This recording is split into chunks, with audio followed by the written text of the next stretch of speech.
Punë e misionit të Shteteve të Bashkuara të Amerikës në Republikën e Kosovës, Anu Pratipati, ka qëndruar sot në ambientet e Devoli Corporation në Pej.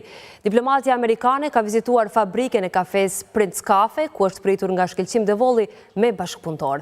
Aksionari Devoli ja ka treguar diplomatës procesin e punës në fabrikë si dhe aktivitetin e përgjithshëm të Devoli Corporation. Aty është diskutuar edhe për bashkëpunimin e njësive të korporatës me Shtetet e Bashkuara të Amerikës me theks veçantë, fushën e dyshekve, patundshmërisë dhe të kafes.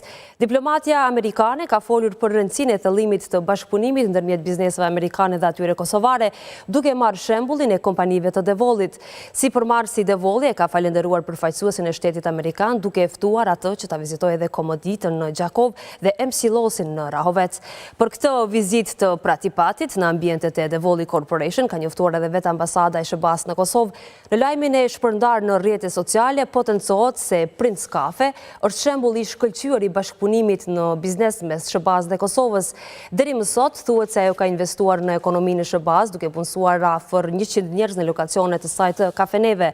Ndërkohë, ndërmjet Pratipatit dhe Niko Qerve u diskutuan edhe mënyrat për të forcuar më tej lidhjet ekonomike ndërmjet vendeve.